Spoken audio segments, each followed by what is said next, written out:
Because we live in an even faster world, we've decided to present in just 3 minutes and a few seconds the strategy and the transformation of ENGIE. Ready? Go! The transformation of ENGIE is firstly a response to the climate emergency and the profound revolution in the global energy landscape. A world turning to renewable energies. A world which will consume fewer fossil fuels. A world which will give access to energy to 1.2 billion people who are still deprived of it. This revolution is happening, backed by the rapid maturation of certain technologies: solar, wind, hydrogen, and electricity storage, paving the way for a decarbonized, decentralized, and digitized energy landscape. Decarbonized, thanks to increasingly competitive renewable energies. Imagine, the cost of installing solar has been divided by 10 in 10 years. This is also thanks to gas, which helps to manage both the ramp-up of renewables and their intermittency. Decentralized next, because large power plants are now supplemented by production sites located in the consumption areas themselves. Digitized finally, with smart grids, consumption monitoring solutions, connected objects, as well as remote maintenance, all of which place the end consumer at the heart of the new energy model. Aware of these transformations, ENGIE is striving to become leader of this new energy world. To achieve this, 3 objectives and a 3-year plan. Objective 1. Prioritize businesses which produce the lowest amount of CO2. They currently contribute to 81% of ENGIE's profits and will represent 90% by the end of 2018. Objective 2. Develop customer-oriented service businesses. Their contribution to profits will rise by 50% between 2015 and 2018. Objective 3. Move towards regulated or contracted businesses. They currently contribute to 75% of ENGIE's profits and will represent 85% by the end of 2018. To achieve this transformation plan, ENGIE is relying on 4 pillars. Pillar 1. Focus on 3 growth drivers in which ENGIE already holds strong positions: low CO2 emitting power production, global networks including gas, and integrated solutions for customers. In concrete terms, this means the closure of the Hazelwood plant, inauguration of the Gerard Dam in Brazil, sale of merchant businesses in the US, or acquisitions and services. In just 1 year, more than half of the envisaged sales have been secured and 75% of planned investments have been undertaken. Pillar 2. Innovation and digital. Hydrogen, organic photovoltaic, microgrids, and partnerships with Michelin, Thales, or IBM. 500 million euros were invested in 2016 in innovation and growth-generating projects. Pillar 3. Operational performance. Put plainly, higher efficiency operating modes in real estate, digital, and purchasing. The result? 530 million euros already saved in 2016, 1.2 billion by the end of 2018. Pillar 4. Organization adapted to our changing world, with 24 business units closer to their customers, with internal mobility and increased flexibility operating modes. I only have a few seconds left to say that ENGIE's transformation is happening well ahead of schedule, is reaping concrete, positive results, and will create long-term added value. And also to keep our promise to respect the 3 minutes and a few seconds format. There, we've done it. 3, 2, 1, ready. There you go.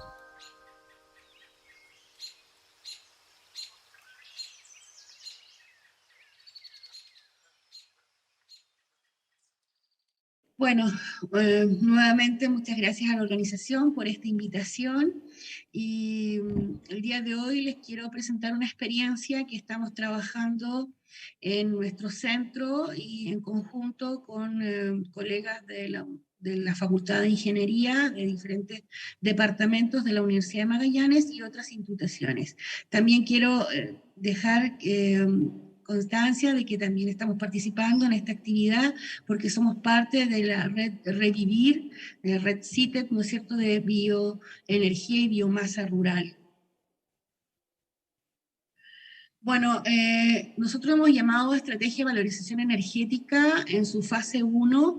Fue un proyecto que estuvimos trabajando, un acuerdo público-privado y con el gobierno, porque fondos que son de la región, dedicados a la investigación para la competitividad, digamos, en diferentes sectores productivos. Y en este caso fue una alianza entre dos instancias de gobierno, como son la Agencia de Sustentabilidad y Cambio Climático y la Seremía de Agricultura, y empresas regionales dedicadas al ámbito pesquero y al ámbito del procesamiento de la carne, y también a empresa internacional que es de producción de metanol. En este proyecto, que fue nuestro punto de partida con relación a la investigación en los biocombustibles, buscábamos poder probar, ¿no es cierto?, diferentes técnicas para reutilizar residuos de las industrias ya mencionadas y también de las industrias de alimentos, de manera de poder ver la factibilidad de producir biodiesel a partir de estos residuos. Bueno, en resumida forma, digamos, de lo que se realizó, en realidad el proyecto estuvo dividido en dos partes. Por un lado, estuvimos trabajando en catálisis química para la producción de biodiesel, con dos residuos en particular, que fue biodiesel de aceite de krill. El krill es explotado, digamos, a través de barcos, factorías, y bueno, tenían un problema con la cantidad de aceite que se les estaba generando como subproducto sin tener un valor agregado. También se utilizó ABU, aceite vegetal usado, de algunas industrias de alimentos de la región, y con ambos se utilizó la catálisis química. Y por otro lado, ya se habían hecho algunas experiencias anteriores con el cebo de oveja. La región se caracteriza por tener un desarrollo ovino bastante importante, y también hay un subproducto que, si bien tiene un cierto valor agregado, este es muy bajo, y las empresas de la región estaban interesadas en poder ver la factibilidad de producir biodiesel y con eso sustituir en parte lo que utilizan principalmente en transporte. Y para ello, como habíamos probado por la vía química y no habíamos tenido muy buenos resultados, quisimos probar por la vía enzimática usando enzimas comerciales. Bueno, hay algunas imágenes de la vía de catálisis química. Nosotros para esta instancia tratamos de apuntar a la reacción de transesterificación por la vía química básica, usando hidróxido de sodio como catalizador, y llevando a cabo la reacción entre los aceites, ya sea de krill o de aceite vegetal usado, con presencia de metanol, para la formación de metilésteres, y conteniendo como subproducto glicerina. Para ello se llevó a cabo estos experimentos en una planta piloto que fue adquirida con el proyecto, es la BioPro 380. El número 380 tiene relación, digamos, con la cantidad o el volumen de litros de biodiesel que se pueden producir a partir de las materias primas que ya he señalado. Hay un poco la receta a grandes rasgos, ¿no es cierto?, de lo que fue, lo que se mete en el reactor, ¿no es cierto?, y se deja trabajar 24 horas para la producción de biodiesel y posteriormente 24 horas adicionales para el lavado del biodiesel. Bueno, ahí vemos un poco algunas imágenes de todo el proceso. No trae un sistema de carga ni descarga automático. Nosotros le agregamos algunas bombas para la carga, pero no así para la descarga. Así que pueden ver algunas imágenes de uno de los profesores del equipo, investigador que está desarrollando, y también de la profesional que está llevando a cabo, digamos, el trasvasije del producto, dado que nosotros después de la obtención teníamos que medirle algunas propiedades características, ver qué tan lejos estábamos de la norma, en este caso la norma chilena, y también ver cómo se desempeñaba en motores de combustión interna. Ahí tenemos una tabla de comparación con la norma que se establece, digamos, la calidad para el biodiesel, y también una comparación con las características normales del diésel de petróleo, y en la tabla siguiente, en las columnas, o en las últimas columnas, tenemos las características que obtuvimos para el biodiesel con aceite de krill y con aceite vegetal usado. En realidad, la mayoría de los parámetros están dentro de la norma, ¿ya? Y donde tuvimos quizás un poco de problemas es la estabilidad de la oxidación, lo cual tiene mucho que ver también con el tiempo que estuvo almacenada la materia prima. Después, mediante el uso de un motor de combustión interna a diésel y un equipo de medición de gases de combustión, un analizador Testo 340, medimos para diferentes mezclas de biodiesel y diésel de petróleo cuál era su desempeño ambiental. Disculpe. Dentro de las mediciones que obtuvimos fue de monóxido de carbono, de dióxido de carbono. La línea azul tiene que ver con los promedios obtenidos para el aceite vegetal usado, para el aceite de krill, y la línea roja o anaranjada para el aceite vegetal usado. En realidad las emisiones de las mezclas estuvieron bastante, no se destaca, digamos,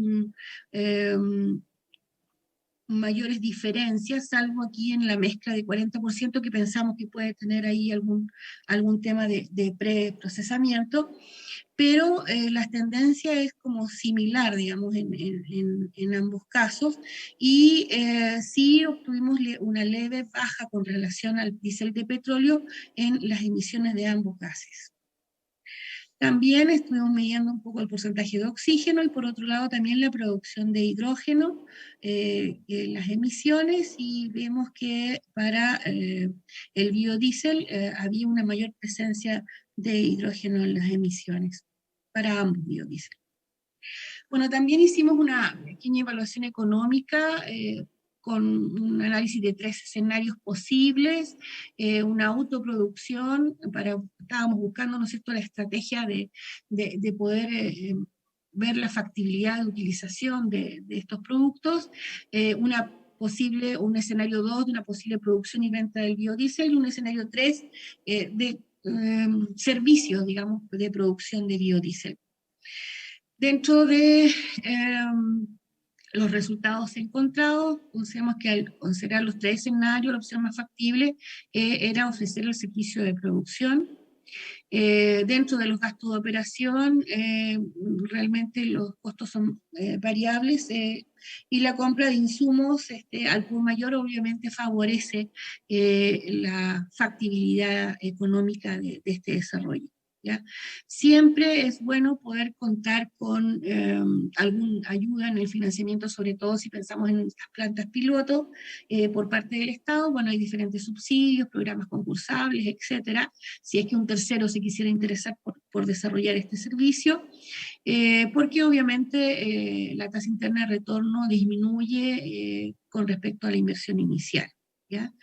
Y también vimos que donde se debe hacer un análisis un poquito mayor, en el caso del aceite vegetal usado, dado que hay una gran dispersión de lugares donde se genera este tipo de aceite, es hacer un análisis más acabado desde el punto de vista de la recolección. ¿Ya? Bueno, con relación a la otra parte del proyecto que tenía que ver con la producción de biodiesel por la vía de catálisis enzimática, en este caso utilizando residuos de la industria cárnica, ¿no es cierto?, del procesamiento del cordero en específico. También llevamos a cabo una reacción de transesterificación, y en este caso, como les mencionaba inicialmente, con el uso de lipasas comerciales. ¿Ya? Bueno, la ventaja de la vía enzimática es que, bueno, se utilizan menos temperaturas, por lo tanto hay menos incorporación de energía al sistema, tiene una fácil, sobre todo si son enzimas inmovilizadas, una fácil separación y purificación también del biodiesel. las enzimas pueden ser reutilizables y están en un buen soporte. El glicerol, además de estar en menor cantidad, por lo tanto, también es más fácil su separación y es de mejor calidad que el que se obtiene por la vía química. Y bueno, y hay una serie de otros impactos positivos que tienen que ver con una minimización en los residuos que se generan en el proceso.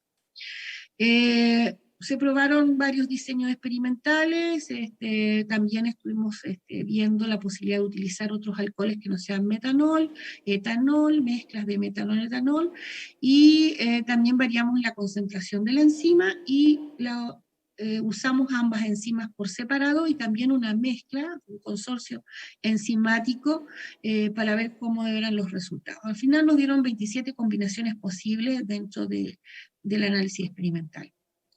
Y brevemente una secuencia de todo el desarrollo de los experimentos, ¿no es cierto? Primero la activación de la enzima comercial, una preparación de la mezcla para llevar a cabo la reactividad, después de toda una relación de revisión bibliográfica y de otras experiencias con cebo de oveja, concluimos que a 40 grados Celsius, 180 RPM y 48 horas de reacción, obteníamos un producto crudo que luego por centrifugación podíamos separar las fases. ¿Ya? Tuvimos por burbujeo de nitrógeno una purificación del biodiesel y posteriormente este fue trasladado en viales para poder ser analizado por la y principalmente por cromatografía gaseosa. La cromatografía la desarrollamos con apoyo de la Facultad de Ciencias. Y aquí algunos resultados de los distintos ensayos, un grupo de ensayos experimentales con relación al porcentaje de ésteres totales y el rendimiento. Podemos ver que hay diferentes combinaciones los cuales nos dieron rendimientos bastante aceptables y como también hubieron otras en las cuales no hubo mayor rendimiento, pensamos que tiene que ver con las concentraciones de alcohol. Bueno, aquí brevemente un análisis estadístico marcando, digamos, en rojo aquellas experiencias que dieron mejores resultados. Y en conclusión, que vimos que se pudo comprobar que sí hay una factibilidad de desarrollo de producción de biodiesel por la vía de la catálisis enzimática para la materia prima cebo de cordero, lo cual no nos había dado buenos resultados por la vía química en experiencias anteriores. Dentro de los mejores resultados nos dio una combinación de ambas enzimas y con una concentración baja del 10 comparado con otros ensayos experimentales.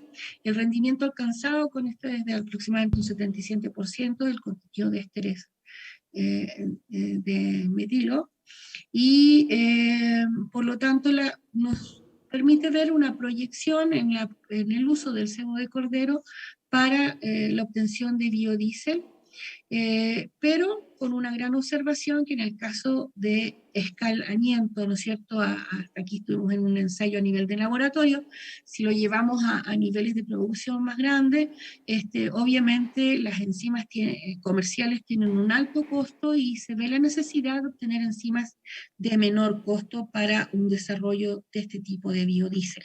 ¿Ya? Bueno, esto nos llevó a una segunda fase del proyecto, la cual hoy día estamos en pleno desarrollo, ¿ya? Postulamos a un segundo fondo, esto a nivel nacional, ya no solo con fondos regionales, en la cual la Agencia Nacional de Investigación y Desarrollo logramos, digamos, acceder a este concurso en el cual tenemos un proyecto que está también desarrollado por nuestro centro, pero en conjunto con el Departamento de Ingeniería Química de la Universidad de Magallanes y también con el apoyo de la Universidad de la Frontera, quienes ellos van a desarrollar lo que es la inmovilización de enzima. Entonces, este proyecto tiene dos fases. La primera es la obtención de un extracto crudo a partir de microorganismos. Actualmente estamos en un proceso de ya obtención del extracto crudo, ya hicimos toda la elección de diferentes materias primas de los microorganismos. Finalmente encontramos una familia de las serratias, de las cuales estamos obteniendo el extracto enzimático, y con este extracto enzimático nosotros vamos a probar la reacción de transesterificación. En estos momentos vamos a iniciar esa etapa de experimentación, y en paralelo la Universidad de la Frontera está trabajando en la inmovilización de la enzima para poder tener, digamos, un mejor rendimiento y ser reutilizada dentro del proceso. Bueno, en esta oportunidad el proyecto es un poquito más grande, tiene un mayor financiamiento, tenemos también varios socios dentro de este acuerdo, digamos, de desarrollo de investigación, como es el CIEMAT de España, ¿no es cierto?, la Universidad Nacional Agraria de Perú, la Molina, y obviamente la red Revivir, además de las empresas con las cuales ya veníamos trabajando. Así que cuando tengamos un poco los resultados más avanzados, esperaremos presentarlo más adelante. Un poco aquí van los objetivos generales que ya les había mencionado, que era primero la obtención de un extracto enzimático de menor costo, ¿no es cierto?, a partir de microorganismos locales, fase que ya hemos logrado, y ahora estamos justamente en la definición de los ensayos para las reacciones de transesterificación, y posteriormente nuevamente por cromatografía veremos los rendimientos y cómo nos está dando el extracto enzimático, y posteriormente repetiremos estos ensayos con el extracto enzimático inmovilizado. ¿Ya? Esta es una fase de investigación y desarrollo. Tenemos la posibilidad de postular a futuro a la fase de desarrollo tecnológico si los resultados son convenientes. Eso es lo que tenía para la presentación de hoy día. Muy bien, María Luisa, muchas gracias por tu presentación, muy interesante. Yo te quería preguntar, ¿el almacenamiento y conservación de las lipasas es un aspecto crítico en todo el proceso? Es decir, que puede comprometer la viabilidad de la producción. Sí, lo tenemos, bueno, tuvimos que adquirir dentro del proyecto un refrigerador especial para mucho menores temperaturas de refrigeración, que también esto nos permite también tener un separio de los microorganismos que encontramos, que han tenido mejores resultados en la producción enzimática, y ahí estamos trabajando con un centro que también es de la universidad, el CADI-UMAC, que es de un centro de ubicación de genoma y biología molecular, que nos dio las instrucciones de cómo refrigerar la enzima, digamos, para mantenerla estable el tiempo durante el cual realizamos los ensayos, y de todas maneras también estamos midiendo cada vez que hacemos los ensayos la actividad de la enzima. Y estas enzimas que de forma genérica se dicen lipasas, los microorganismos de los cuales se obtienen o las células de las cuales se obtienen, ¿tienen que ser específicas de algún tipo de especie? Es decir, pues algún tipo de hongo o célula. Nosotros lo obtuvimos de bacterias, Ya. de bacterias aisladas justamente de residuos de la industria de carnes. ¿Y están caracterizadas? Sí, justamente este centro que nos está apoyando, ellos están haciendo el análisis del genotipo, y encontramos que es un consorcio donde son familias de Serratia en específico las que nos obtuvimos con mayor rendimiento. Y en segundo lugar obtuvimos también de la familia de Proteus y Pseudomonas, que también nos dieron buenos resultados, pero mejores son con la familia de las Serratia. Bueno, pues muy bien. ¿Alguna pregunta? Sí. Hola María Luisa, felicitaciones por la presentación. Tú nombraste dos formas de obtener el biodiesel y solamente nos has mostrado la parte de las variables experimentales para determinar la calidad o el proceso mismo en su funcionamiento o rendimiento. ¿Han hecho pruebas de campo ya en motores de combustión acerca de la calidad del biodiesel que han obtenido de las dos maneras diferentes? Sí, justamente solamente con la vía química. Está dentro de los objetivos de este nuevo proyecto que estamos en desarrollo, el poder ver el desempeño de la obtención por la vía enzimática. del biodiesel generado por la vía enzimática. Y en el de la vía química nos fue bastante bien. Nosotros en Chile solamente tenemos norma de emisión de fuentes móviles, no para fuentes estacionarias, que en este caso teníamos justamente, lo probamos en un motor para generación de electricidad y le aplicamos carga, pero sí vimos que las emisiones eran levemente menores a las que nos daba con el diésel de petróleo. Muy bien, pues continuamos con el segundo ponente. También lo va a hacer online. Es Mariela Belhansky, del Centro de Estudios de la Actividad Regulatoria Energética de la Universidad de Buenos Aires, CERAE, que es un centro de investigación interdisciplinario y de formación post-universitaria sobre temas energéticos. Una de las líneas de investigación es la bioenergía, temas regulatorios, análisis de externalidades y evaluación del nivel de incentivos necesarios para viabilizar proyectos. Y la presentación que nos va a hacer va a tratar sobre la situación de la bioenergía en Argentina y sus desafíos. Bienvenida, Mariela, un placer tenerte con nosotros. Pues cuando quieras puedes ya compartir tu presentación y exponerla. Muy bien, muchísimas gracias. Enseguida comparto con ustedes. Un placer estar aunque sea de manera online. Lamento no haber podido viajar, pero bueno, voy a avanzar con mi presentación acerca de la situación de la bioenergía en Argentina y algunos de los desafíos que tenemos por delante desde la mirada del Centro de Estudios de la Actividad Regulatoria Energética de la Universidad de Buenos Aires. Les quiero compartir cuál es la participación que tiene la bioenergía en la matriz de oferta primaria de la República Argentina. Y acá vemos que la leña, el bagazo y el aceite y alcohol vegetal tienen una participación que no llega a ser el 5% de la oferta interna. Lo que vemos después es que esa leña, bagazo y aceites vegetales en parte se utiliza en centros de transformación. Por ejemplo, la leña se usa en centrales eléctricas de autoproducción o en carboneras para hacer carbón vegetal, y también se puede utilizar en el sector residencial, en el comercial e industrial. Y vemos que pasa algo bastante parecido, digamos, con el bagazo, donde también se usa para generación de electricidad, para autoconsumo, y en el sector industrial, básicamente en calderas. Los aceites y alcoholes vegetales se tratan, digamos, o se procesan en destilerías, y a partir de ellos obtenemos biodiesel, que se usa en transporte y también en parte se exporta, y bioetanol, que se usa totalmente en el sector transporte de la República Argentina, es decir, no hay exportación de bioetanol.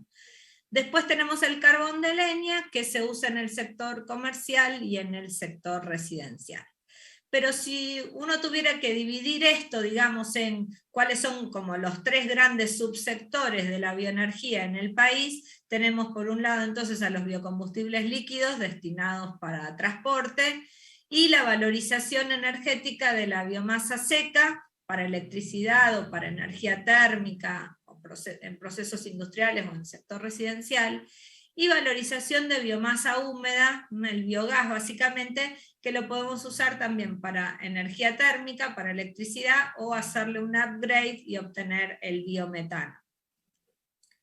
Si nos referimos a cuál es la situación de los biocombustibles, en Argentina hay 36 plantas productoras de biodiesel, todas operan a partir de soja y tienen una capacidad instalada de alrededor de 4,5 millones de toneladas año, y como vimos, parte se exporta y parte se destina al mercado interno.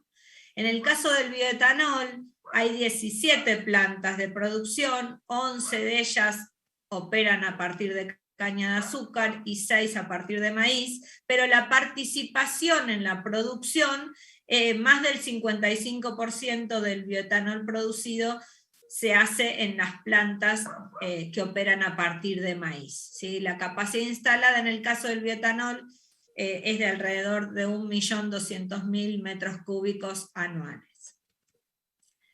El desarrollo de los biocombustibles en Argentina comenzó allá por el año 2006 con una ley de promoción de los biocombustibles que basó el desarrollo en establecer un corte obligatorio.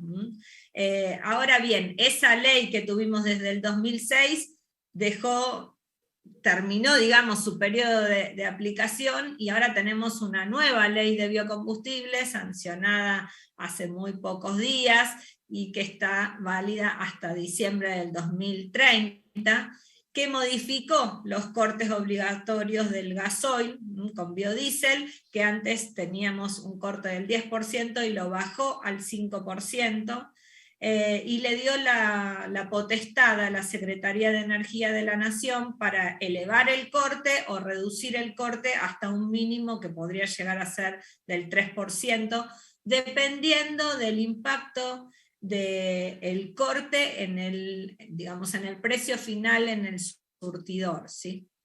En el caso del bioetanol, el corte de las naftas se mantuvo, digamos, no hubo diferencia entre cómo veníamos y lo que modificó la sanción de esta nueva ley, sino que se mantuvo en el 12% de corte, y también se dio la potestad a que si hay impacto importante en el costo de la nafta en el surtidor, se puede llegar a reducir el corte hasta un 9%, y toda la disminución debería ser absorbida por las plantas que producen a partir de maíz y no las que producen a partir de caña de azúcar. Lo que vemos como desafío es que el consumo de más volumen de biocombustibles en la Argentina ya parece no va a depender demasiado de cortes obligatorios, como fue lo que originó la industria, sino que va a tener más que ver con el desarrollo de iniciativas o de medidas que contribuyan a mitigar el cambio climático, o sino también relacionadas con algunas regulaciones provinciales, ¿sí? Por ejemplo, hay leyes en algunas provincias donde justamente son fuertemente productoras de biocombustibles, donde de alguna manera establecen que es necesario que el transporte público funcione 100% a partir de biocombustibles, o por ejemplo municipios que establecen que su flota de camiones de recolección de los residuos sólidos urbanos tenga que operar 100% bio. En el caso de la bioenergía en el sector eléctrico, ¿sí? Tengamos en cuenta que el sector eléctrico argentino tiene una potencia instalada de 42.500 megavatios, y en el caso de la biomasa seca, o sea, todo lo que vendría a ser biomasa con menos de 60% de humedad, tenemos instalados 21 proyectos que totalizan 326 megavatios. De estos 326 hay 82 megas que ni siquiera los registra el sistema interconectado, porque son megavatios exclusivamente destinados al autoconsumo, ¿sí? Y el resto sí está inyectando electricidad al sistema interconectado nacional. El origen de la biomasa que se emplea en estos 326 megas que tenemos instalados es principalmente residuos de la industria forestal y residuos de la industria azucarera, ¿sí? Residuos de cosecha y bagazo. Y en mucha menor medida estamos valorizando energéticamente cáscara de maní o cáscara de girasol u otro tipo de cascarilla de arroz, por ejemplo. En síntesis, vemos que la participación en el sector eléctrico respecto de potencia instalada no llega a ser el 0,6% los proyectos de biomasa seca.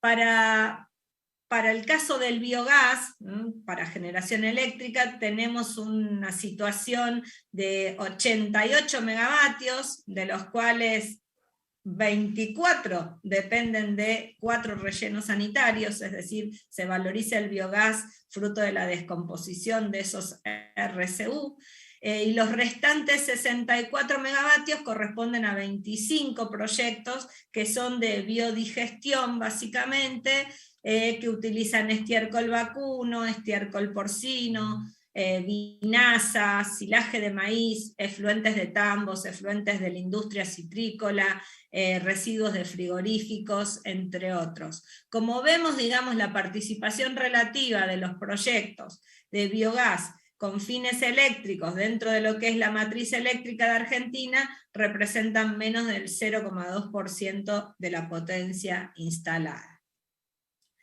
Ahora sí vemos cuál es la situación de la bioenergía, pero ya no en la parte eléctrica ni de biocombustibles, sino en la parte térmica, ¿sí? La producción de calor para procesos o de agua caliente sanitaria o para calefacción.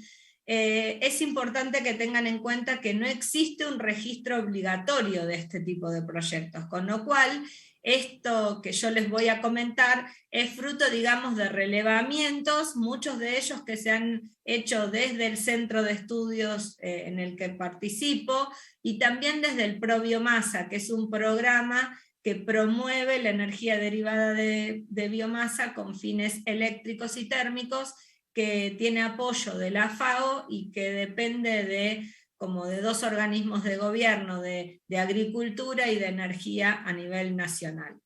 Dentro de los proyectos de energía térmica se identifican proyectos en el sector industrial que valorizan biogás en la industria alimenticia, en la industria porcina, frutihortícola, etc. Básicamente biogás para producción de calor en los procesos industriales.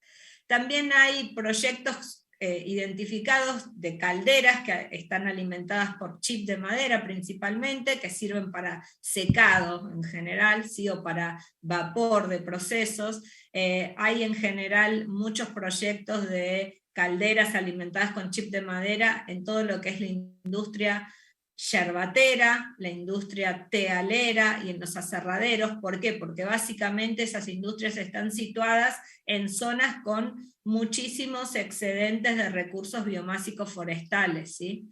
Y también se han identificado y se están tratando de promover que se repliquen mucho más la valorización energética de lo que son las ramas de poda urbana, que se dejan estacionar esos paquetes de ramas y luego se chipean y se distribuyen en industrias cercanas a donde esa biomasa se produjo.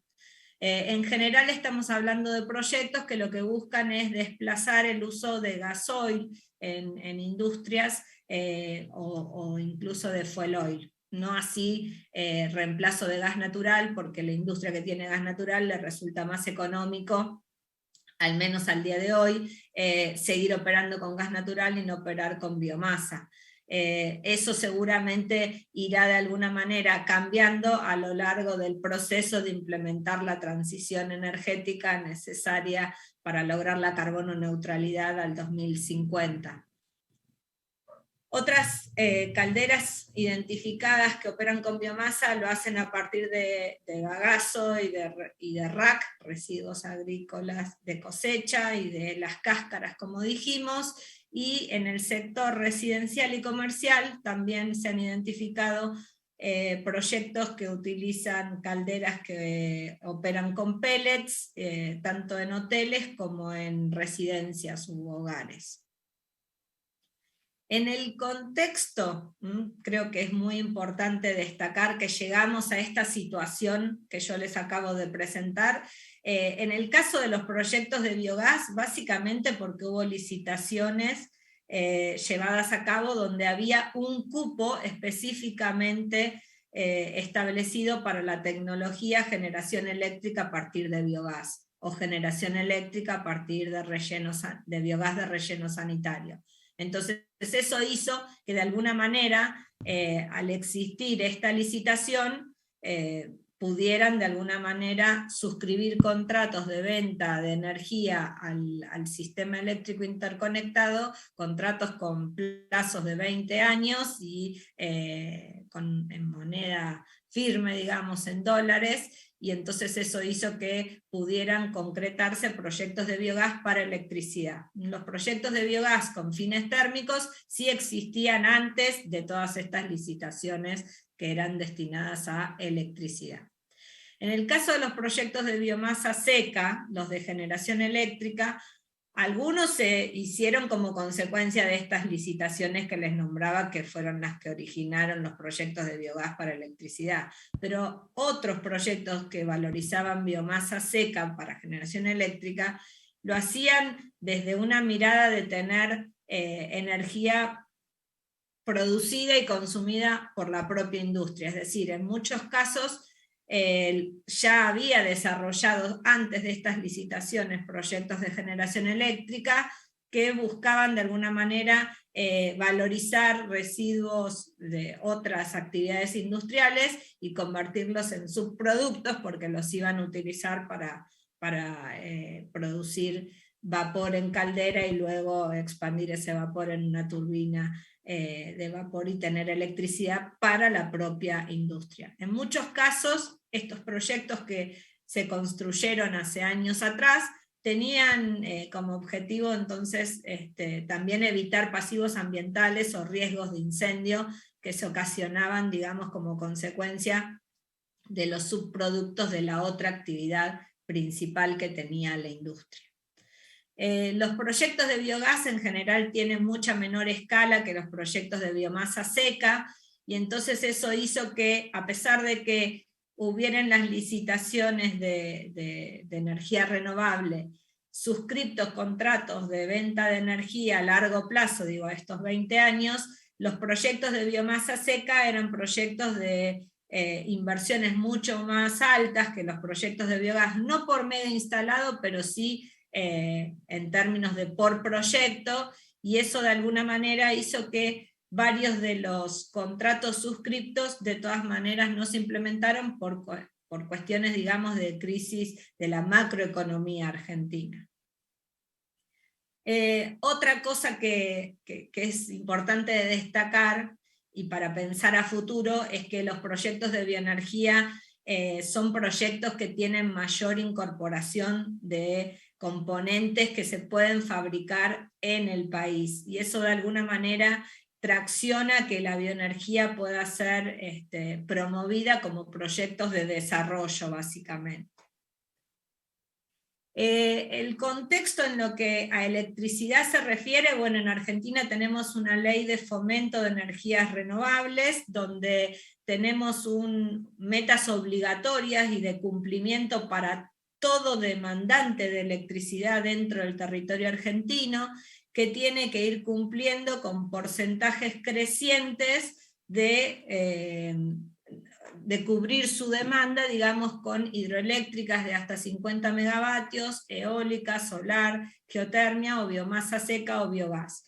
Estos porcentajes crecientes, por ley, los tenemos definidos hasta el 2025, pero por otro lado tenemos el compromiso que Argentina asumió en el marco del Acuerdo de París, que es tener un 30% de estas energías renovables cubriendo la demanda del país en el año 2030.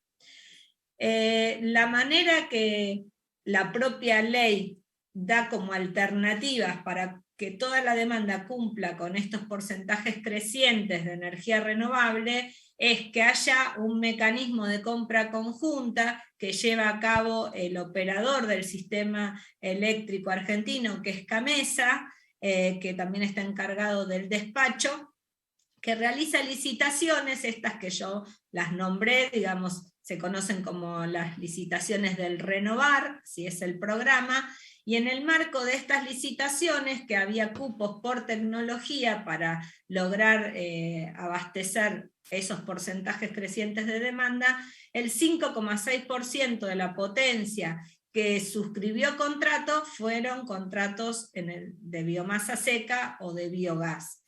Solamente el 5,6%, la gran mayoría de la potencia contratada fue eólica, y le sigue obviamente solar fotovoltaica. La otra alternativa para cumplir con las metas obligatorias es que cada uno desarrolle su propio proyecto de energía renovable o que se celebre un contrato entre privados en el marco de un mercado a término. No hay ningún proyecto de bioenergía que sea llevado a cabo con un contrato en el mercado a término, básicamente porque cualquiera que quiere cumplir con su cuota obligatoria de energía renovable tiene un costo por megawatt hora mucho más bajo si contrata a un eólico o a un solar fotovoltaico, y no un proyecto de biomasa seca o de biogás, que tienen costos por megavatio hora mucho más altos que las otras dos tecnologías.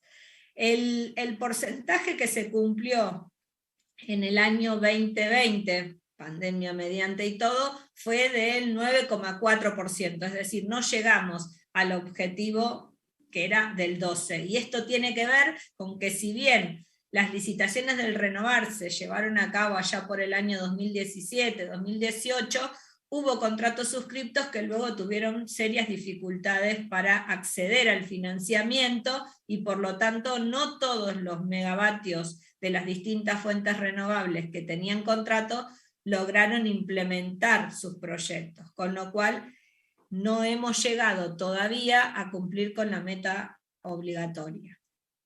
El contexto en lo que se refiere a la producción de biomasa, y una de las fuentes principales, como veíamos anteriormente, es la biomasa relacionada con la biomasa forestal, es que tenemos en Argentina una nueva ley que da continuidad a leyes anteriores, que es régimen de promoción de inversiones en nuevos emprendimientos forestales y en ampliaciones de bosques existentes, que también beneficia a nuevos emprendimientos foresto-industriales, ¿sí? Piensen que la Argentina tiene un territorio muy extenso y que parte de la mirada es tratar de forestar más para lograr compensar emisiones de gases de efecto invernadero, y que haya de alguna manera una implementación de más proyectos forestales para captura de CO2, que van a tener que tener esa biomasa algún uso, ¿sí? Entonces puede ser, o sería bastante razonable, que el uso tenga que ver con desplazar combustibles fósiles de la matriz energética relacionada con calor y vapor de procesos industriales, porque tenemos otras tecnologías para hacer electricidad a partir de otras fuentes que resultan más baratas. Eso no quita que no haya posibilidad de implementar proyectos que generen electricidad con biogás o biomasa seca, pero habrá que encontrarle como la situación de la biocuenca que amerite ese desarrollo. En el contexto de esta ley de promoción de inversiones forestales se da, digamos, estabilidad fiscal y beneficios impositivos, así como aportes no reintegrables, ¿sí? Se le da un monto de dinero por hectárea implantada para proyectos que forestan hasta 300 hectáreas, y en el caso de la Patagonia, hasta 500 hectáreas, ¿sí? O sea, las primeras hectáreas se le cubre el costo de implantación hasta en 80% del costo, y luego ese porcentaje de aporte va disminuyendo hasta llegar a ser el 40% del costo, lo que desde el Estado Nacional se subsidia para promover este tipo de actividades. Obviamente que tener mayor cantidad de hectáreas forestadas genera el desarrollo de una cadena foresto-industrial que genera gran volumen de subproductos. Tengan en cuenta que en Argentina el rendimiento en el aserradero es bastante cercano al 50%, es decir, del rollo de madera que ingresa, el 50% pasa a ser un producto terminado, pero el 50% son subproductos, aserrín, corteza, costaneros, ¿sí? Que tendrían sí o sí que ser valorizados energéticamente para no estar tan desaprovechados. En el caso de los desafíos que vemos para el sector, digamos, de la biomasa seca y del biogás, El principal es el acceso a financiamiento. Este tipo de proyectos es mucho más complejo de entender que un proyecto de energía renovable de otras tecnologías.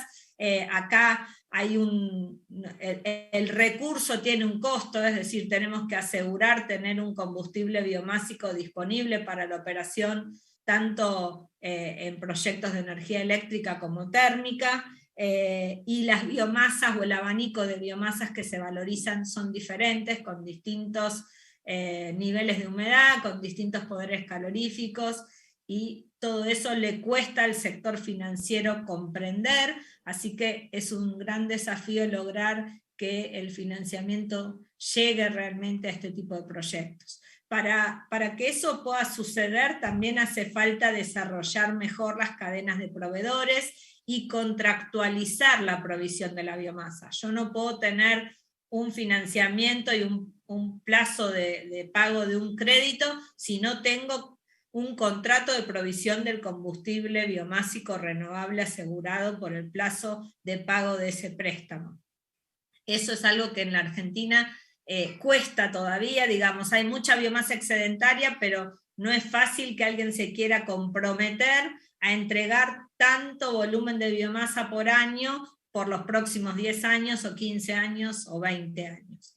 Y otro de los desafíos es que esté estandarizado el combustible biomásico, ¿sí? Yo tengo que saber bien qué es lo que voy a recibir o qué es lo que voy a vender, para estar segura también de que el flujo de fondos que se construyó para acceder a ese financiamiento de ese proyecto se pueda cumplir. Otro desafío tiene que ver con algo cultural. Estamos acostumbrados a comparar proyectos o comparar rentabilidades de negocios y sin tener en cuenta la monetización de los co-beneficios o de las externalidades. No podemos comparar el precio de contrato de 1 megawatt-hora eólico o solar con 1 megawatt-hora de biomasa seca o de biogás, porque dan servicios diferentes. Eólica y solar pueden asegurar energía, pero no potencia. Los proyectos de bioenergía, si tengo el combustible disponible siempre y correctamente gestionado, puedo dar potencia firme en el sistema eléctrico, además de otros co-beneficios que tienen que ver con evitar pasivos ambientales o disminuir riesgos de incendio, que en la Argentina son cada vez más preocupantes, ¿sí? Porque como consecuencia del cambio climático tenemos periodos de sequía mucho más extensos, vientos en momentos de calor, vientos muy secos, todo eso propicia los incendios y la expansión de esos incendios, tomando un montón de hectáreas que quedan totalmente devastadas. El desafío es lograr establecer nuevos mecanismos o seguir con los mecanismos que teníamos, que podía ser esto de celebrar licitaciones de contratos de abastecimiento de energía eléctrica renovable, tipo el Renovar, u otro tipo de incentivos para desarrollar los proyectos de bioenergía, y una posibilidad sería tratar de conseguir que haya un pago por los servicios ambientales.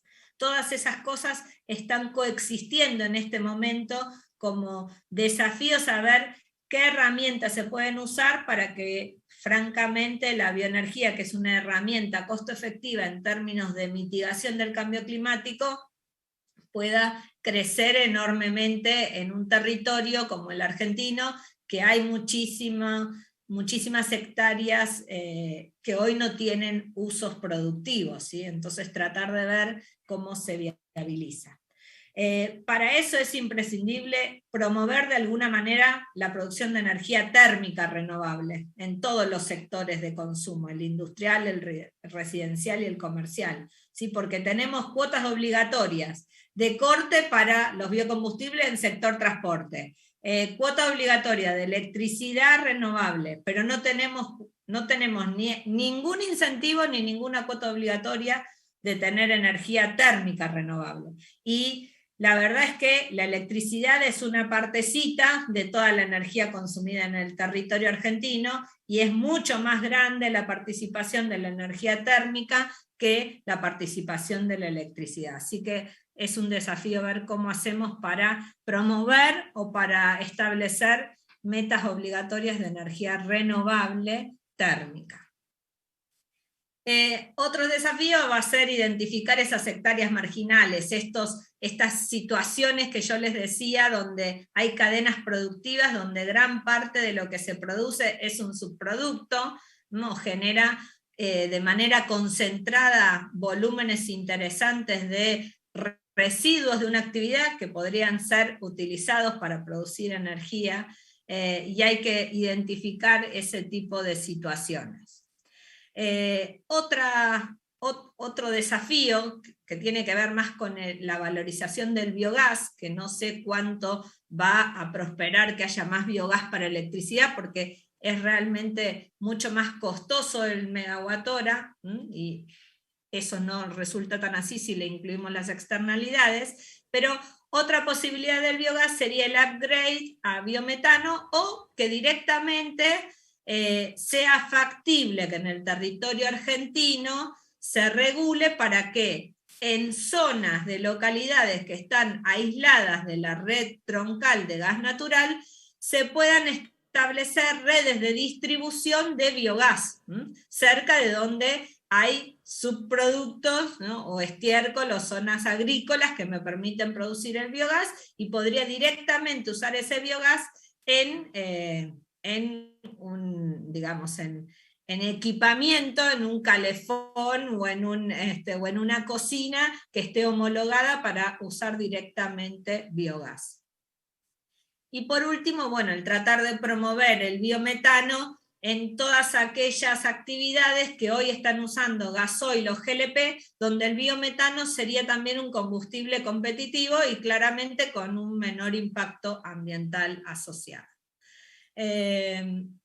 Ahora sí creo que estoy terminando, y es el tratar de ver cuál es la biomasa excedentaria, dónde está, porque hemos tenido muchos años de ley de promoción forestal, donde te cubren parte de esos costos de implantar, pero que no se han desarrollado cadenas de valor para aprovechar esa madera para producir productos finales. Y entonces tenemos zonas donde hay mucha biomasa excedentaria, y esa biomasa sin ningún uso no tiene una buena gestión y genera serios riesgos de incendios, ¿sí?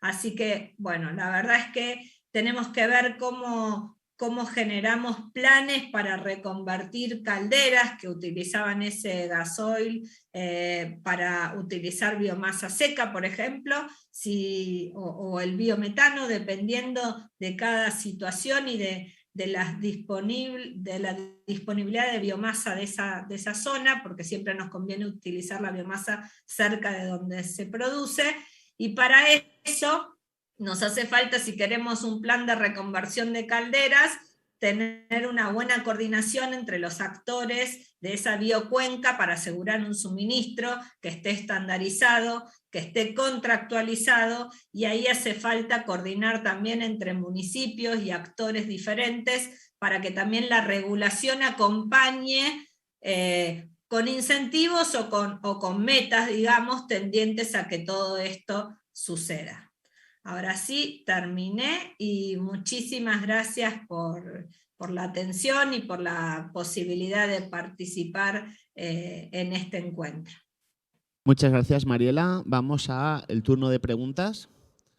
No sé qué situación estará Argentina en cuanto a certificación de madera para su utilización como biomasa en instalaciones. ¿Hay algún organismo que regule pues, la calidad del producto para que después las instalaciones funcionen correctamente sin perjuicio para los consumidores? A ver, sí hay, digamos, todo lo que es pellet sigue normativas europeas, porque gran parte de los pellets se exportan, ¿sí? Entonces esos están certificados y cumplen con una normativa. Pero no existe estandarización para el chip de madera, Entonces, se está trabajando desde el INTI, que es el Instituto Nacional de Tecnología Industrial, para tratar de tener como si fuera una normativa interna para asignarle características típicas para así como hay características de un determinado pellet, tener características de un determinado chip de madera.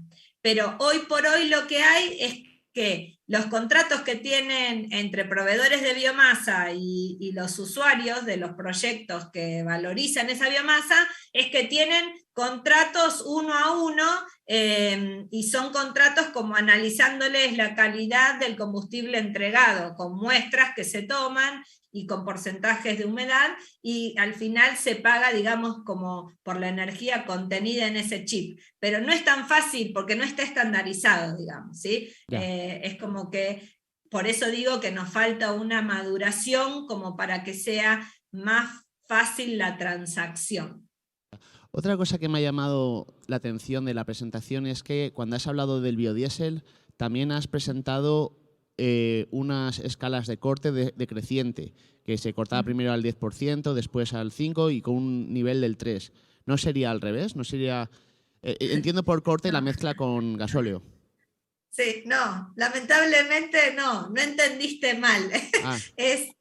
Digo, históricamente Argentina tenía una ley donde se promovía el aumento en el corte de los biocombustibles, pero por mucha presión del sector petrolero que viene con como maltrecho luego de la pandemia y de la merma de los consumos, porque la gente se quedó encerrada en su casa, no se usaba tanto combustible porque estábamos todos encerrados en la Argentina con la pandemia y el encierro más largo creo que del mundo.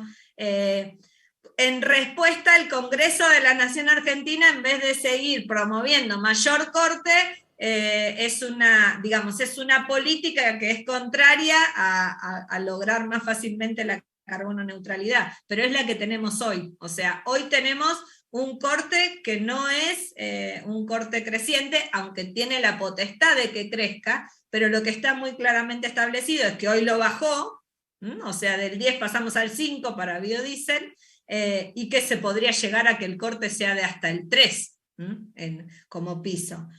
Por eso digo que el desafío está en que se use más biocombustible, pero ya traccionado desde acciones de mitigación que las provincias quieren llevar adelante, o regulaciones normativas provinciales, y no desde el Estado Nacional, porque claramente en este caso ganó la pulseada del sector petrolero. Ya. Bueno, pues nada, entonces. Bueno, gracias por tu presentación, muchas gracias por compartirla con nosotros. Pasamos al tercer ponente de la tarde, en este caso va a ser presencial, es Alberto Bahillo Ruiz, que es doctor en Ciencias Químicas por la Universidad de Valladolid, lleva más de 25 años trabajando en la Unidad de Valorización Termoquímica Sostenible del CIEMAT. Su actividad investigadora se centra en el campo de los procesos de conversión térmica mediante el uso de tecnología de lecho fluidizado enfocada al control de emisiones gaseosas y más recientemente por la problemática ocasionada por la presencia de cloro y potasio en la biomasa. Nos va a hablar sobre la situación de la biomasa en la generación de bioenergía en España. Bueno, en primer lugar quería agradecer a CITED y a la red Revivir el permitirme estar aquí presente esta tarde aquí y poder hablar un poco de la biomasa y de la problemática de la biomasa en España. Yo me dedico a los procesos térmicos, pero como miembro de la red Revivir me ha tocado hablar de la situación de la biomasa en España. El esquema que voy a seguir en esta presentación es primero un estado del arte de la evolución de las energías renovables y concretamente de la biomasa en España en los últimos años.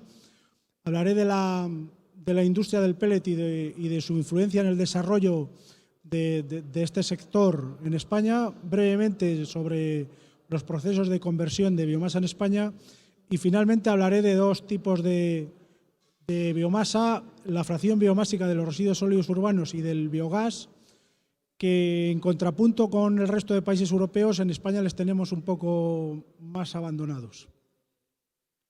El estado de la biomasa en España, lógicamente, es consecuencia de un marco regulatorio a lo largo de los últimos 20 años.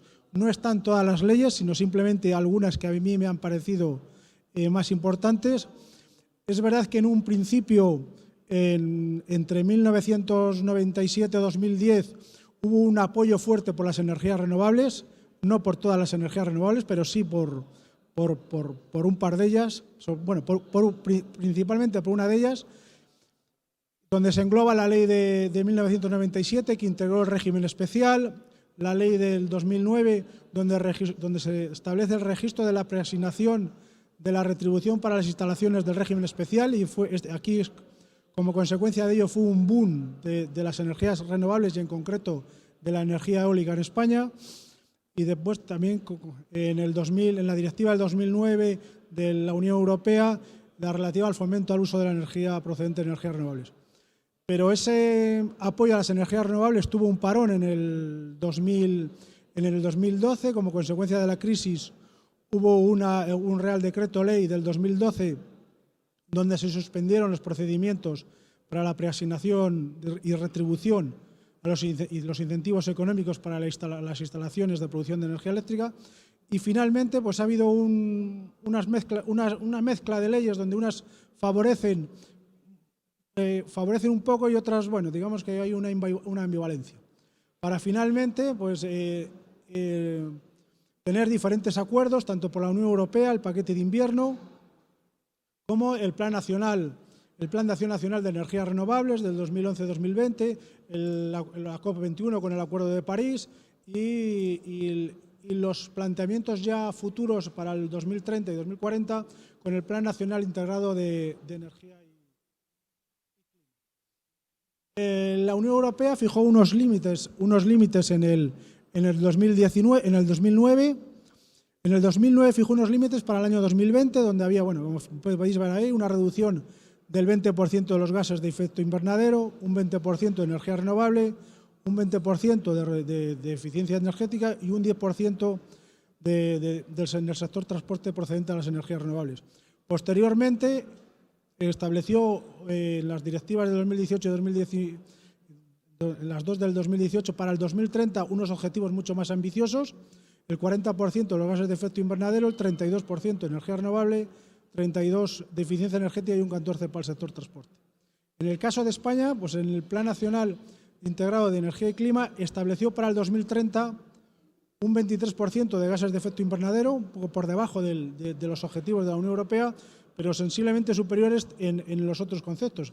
Un 42% de la energía renovable, un 39% de eficiencia energética y un 74% de energía procedente de fuentes renovables. Y para el 2050 ya, ¿dónde estaremos para ese año? Algunos de nosotros. Pero bueno, los objetivos son un 90% de la reducción de los gases de efecto invernadero y el 100% de la energía que se utilice que sea renovable. Esos son los objetivos para el 2030, para el 2050. ¿Dónde estamos? Bueno, aquí hay una comparación del porcentaje de energías renovables en verde de España y del resto de los países. Como podéis ver, desde el 2011 hasta el 2020 el porcentaje en España ha ido creciendo, incluso ahora estamos por encima del 46% de energías renovables, muy por encima del resto de países europeos. Pero claro, bueno, aquí podemos ver la comparativa con el resto de otros países. Nosotros estamos en el 42%. Podríamos decirlo que estamos en torno a la media, ahí pegadito a Alemania, que será el ejemplo con el que me comparen en otro tipo de tecnologías. Pero todas las energías renovables se han desarrollado por igual a lo largo de estos años, pues desgraciadamente no. Esta es la evolución de la contribución de las diferentes energías renovables en España desde el 2011 hasta el 2020. La contribución principal es la eólica, y como podéis ver, pues bueno, está en torno casi al 50% de la producción de energía renovable en España, y la energía hidráulica la energía hidráulica es la que tenemos, y entonces pues, contribuye de manera estable, mientras que desde el 2018 al 2020, como se puede ver, la línea naranja, la fuerte contribución de la solar fotovoltaica. ¿Dónde está la biomasa? Pues la biomasa está prácticamente en una línea horizontal a lo largo de todos estos años. Representado de otra manera, pues vemos la contribución eólica casi con el 50%, mientras que en el caso de la biomasa, contribuye con un 4% de las energías renovables. O sea, estamos hablando de un 2% de toda la energía eléctrica en España. Porcentajes bastante inferiores a los que se han comentado en otros países latinoamericanos, ligeramente superior a lo que ha comentado nuestra compañera desde Argentina, con lo cual aquí cada uno pues, lo ve de una. ¿Cuáles son el escenario previsto para lo largo de los futuros años? Pues ahí digamos que hay unas previsiones. La primera es la eólica. Como se puede ver, desde el 2015-2020 al 2030 se ve un fuerte incremento de la potencia de la energía eólica, igual que de la solar fotovoltaica. En cambio de la biomasa, pues estamos hablando de apenas la previsión para todos estos 10 años. La previsión es de apenas 1.000 megavatios. Eso en el mejor de los casos. A diferencia de lo que uno puede pensar, España es una potencia europea en recursos biomásicos porque el 57% de su superficie es forestal. Además, crece a un ritmo de crecimiento por encima del 2%, superior a la Unión Europea, y la tasa de extracción es significativamente inferior a la Unión Europea. Si esto lo analizamos desde el punto de vista de superficie comparado por habitantes, pues España le podemos ver cómo hemos pasado de ser la tercera potencia en superficie y hablando por términos per cápita de la séptima, solo superior en Finlandia y Suecia. Hemos pasado a la cola debido a que el poco aprovechamiento de los recursos por parte de mi país. Si lo hablamos en la energía, el consumo térmico procedente de energías renovables, está evidentemente la biomasa contribuye con un porcentaje por encima del 90%, muy superior a otro tipo de energías como puede ser la del biogás o la geotermia. Pero si lo comparamos con el resto de países europeos vecinos nuestros, a diferencia de que ellos han estado creciendo estos últimos años, incluso por encima de un 50%, en el caso de España, pues como hemos visto en la gráfica anterior, la contribución de la biomasa desde el punto de vista térmico a la energía ha sido bastante escaso. Otro factor a tener en cuenta, aquí vemos la representación del número de empleos que se han creado a lo largo de los últimos 10 años para el caso de la biomasa. Y una cosa que se debiera tener en cuenta es que la biomasa es la energía que mayor número de empleos genera por megavatio. Pero, desgraciadamente, a veces se nos olvida o solamente lo miramos con una mirada a corto plazo. Son oportunidades que están vinculadas con la transición energética y con la bioeconomía circular que tanto se habla ahora. Una vez que hemos visto el estado de la biomasa a lo largo de estos años y cómo ha evolucionado y cómo está, sí me quiero centrar en el pellet de biomasa, en la certificación que ha permitido el desarrollo de una industria importante, como se puede ver, pues dando una vuelta por la feria de la importancia que ha adquirido el pellet y las estufas y las calderas en concreto.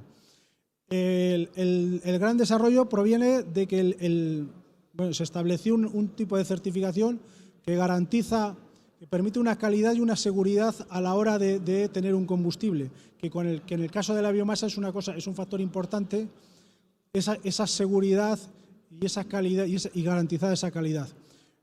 Para eso se establece la certificación en Plus, utilizó estándares internacionales y lo único que establece son tres tipos de categorías exclusivamente para peles de madera y en función del contenido de cenizas, nitrógeno y cloro. Eso ha permitido que en España actualmente que haya 59 plantas de astillas y 75 de pellets. Ha habido una pequeña reducción de las plantas de pellets, pero la mayoría teniendo un 41% de la certificación en plus. Y además el 87% de la producción viene certificada. Y ninguna de las plantas, ha habido varias plantas que han cerrado en este último año como consecuencia, pues no sabemos si de la pandemia o de la temperatura que ha sido menor en este invierno, pero ninguna de ellas tenía la certificación en plus. Lo que quiero decir esto es la importancia de la certificación para garantizar al cliente el producto. Y otro tipo de certificación que está en auge, también es verdad por el tipo de recursos que hay en España, es la certificación Biomasud, que se dedica no solamente para astillas de madera, de peles de madera, como era en el caso de Emplus, sino que aquí también se certifica peles de madera, huesos de aceituna, astillas, cáscara de frutos secos. Y en España, pues actualmente hay 5 productores de astilla con certificación Biomasud y 4 con certificación con hueso de aceituna. ¿Cuál es la evolución de los peles a lo largo de los años? Pues como veis en la tabla, pues inicialmente empezaron con 29 plantas, pero en el año 2020 hubo 83 y ahora el número es 75. ¿Ve cómo se ha crecido tanto el número de plantas como la capacidad de producción, como la producción real?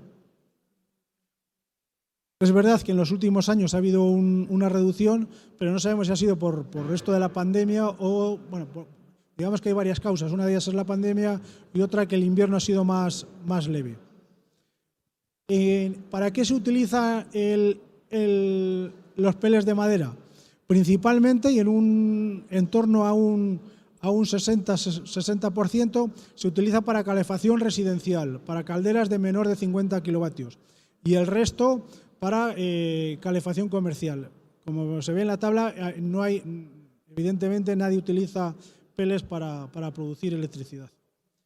La relación de producción, no de la capacidad, sino de la producción real con el consumo, pues se ve como a lo largo de los 10 años ha ido subiendo y habiendo ahí un pico en los últimos años, como os he comentado. Y el 77% de los peles se utiliza en plan doméstico, mientras que el 20% para la industria. Desde el punto de vista de los procesos de conversión térmica, no voy a entrar en ello, simplemente pues bueno, numerarles los procesos biológicos y químicos, la digestión anaerobia con la obtención del compost, el biogás y los biocarburantes. En el caso de los procesos termoquímicos, la combustión con calor y energía, pirólisis y gasificación. Sin lugar a dudas, la tecnología más desarrollada es la combustión. Y a partir de ahora voy a hablar de lo que es la combustión en diferentes escalas. Aquí en la parte de arriba se observa la evolución de las estufas, del número de estufas que se dedican principalmente para viviendas unifamiliares, y en el rango bajo, por debajo de 15 kilovatios, se ve cómo ha ido creciendo de manera importante, llegando incluso está ahora en torno a los 3.000 megavatios.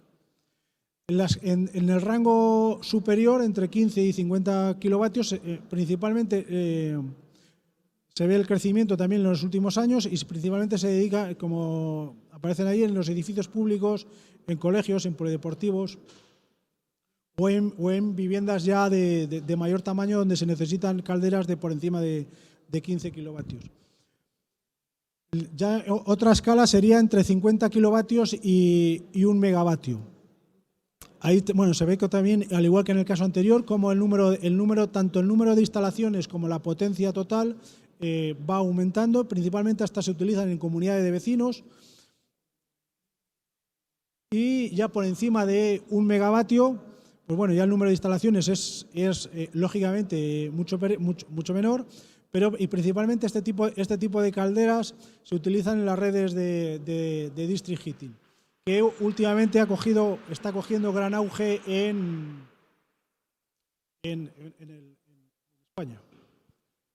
¿Cuál es la evolución de las calderas de las redes de district heating?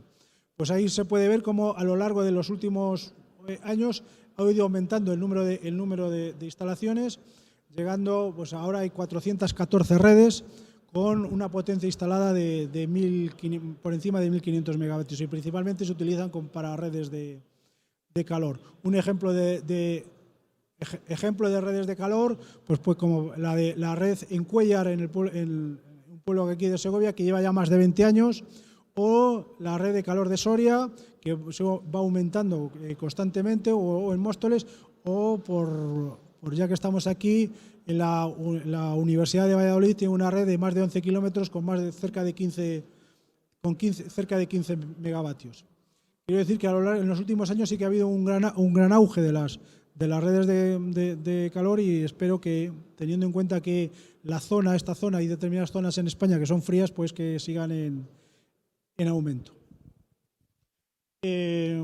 Cambiando ya de situación, sí que quiero la resolución de 2016, donde se resolvió la primera y única subasta para donde se estableció el régimen retributivo para instalaciones de energía eléctrica a partir de biomasa y se establecieron, como podéis ver ahí en la tabla, 200 megavatios, de los cuales 40 se adjudicaron a ENCE, algo más de 100 a Forestalia y 50 a Renova. Como comentaba en el caso de la compañera argentina, algunas de estas instalaciones lo han llevado a cabo, pero otras, por diferentes problemas, como es el caso de Renova, pues no ha llegado a buen puerto. Esta ha sido la primera y única, y hasta el momento, única subasta que ha habido en España, para que os hagáis una idea de que lo que hay es debido al sector privado y al impulso. Aquí hay una lista de las principales instalaciones en España de calderas para generación eléctrica, donde podéis ver que les hay de diferentes tipos de combustibles, desde residuo forestal, pero también paja de cereal, alpeorujo, orujillo, muchos hay desde el sector de la aceituna. Y sí que quiero que veáis que al final, en las últimas filas, pues sí que hay por lo menos, de la misma forma que ha habido unos años que ha estado parada, me imagino que también la crisis que asoló, que hubo en España hasta el año 2014, pues que influyó, pero que en los últimos años sí que ha habido varias instalaciones, como puede ser la de Greenalia, con residuos forestales de 50 megavatios, o la de ENCE en Puerto Llano, con diferentes tipos de productos, no solamente residuos forestales, pero también orujillo, o la de Forestalia en Ponferrada, donde están en desarrollo además calderas cercanas a los 50 megavatios, o la que está en mente por parte de ENCE en la zona de Almería con residuos de invernadero de 15 megavatios. ¿Qué ocurre con otras tecnologías? Pues desgraciadamente la gasificación y la pirólisis no han alcanzado aún la madurez que se anticipaba, tampoco en Europa, y como se ha comentado algunos días, tampoco en Brasil, también comentó el compañero que no. En España existen casos, es verdad, como es el caso de Movialsa, en Campo de Cristana, con una instalación de 6 megavatios, utilizando de combustible orujo deshidratado, o en Egea de los Caballeros, con astilla forestal 2 megavatios. Después esas otras dos instalaciones, la de Ciudad y Cener, son centros de investigación donde disponen de las instalaciones, pero no operan de manera continua. Y bueno, como nos comentó el compañero desde la empresa Bioliza, va a poner en marcha una instalación de 1 megavatio ahí en un pueblo de Jaén, en Pozo de Halcón, con alpeorujo seco. En cualquier caso, estos tipos de tecnologías presentan gran potencialidad asociada a la economía circular, biorefinería, y de ahí que no hemos llegado a la madurez desde el punto de vista comercial a largo plazo, pero presentan grandes posibilidades. Bueno, y ahora, como os comenté antes, hablaré de dos tipos de residuos que, desde mi punto de vista, presentan gran oportunidad para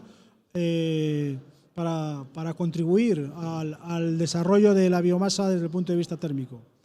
La fracción renovable de los residuos biomásicos es un recurso renovable, es un recurso biomásico, y que alrededor del 50% de la basura es biomasa. Bueno, os pongo aquí la jerarquía de los residuos, que todo el mundo la conocemos, pero de vez en cuando se nos olvida, sobre todo en este país, donde establece, evidentemente, lo primero desde un punto de vista medioambiental, lo primero es reducción, segundo reutilización, tercero reciclaje, cuarto recuperación y, en último lugar, eliminación.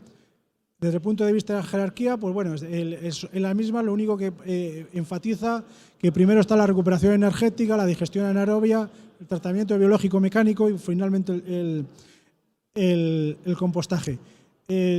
Digamos que a veces se nos olvida porque hay una ley que establece una ley europea de obligado cumplimiento, donde establecía que desde el 2009 hasta el 2016 como máximo el 50% tenía que ir a vertedero.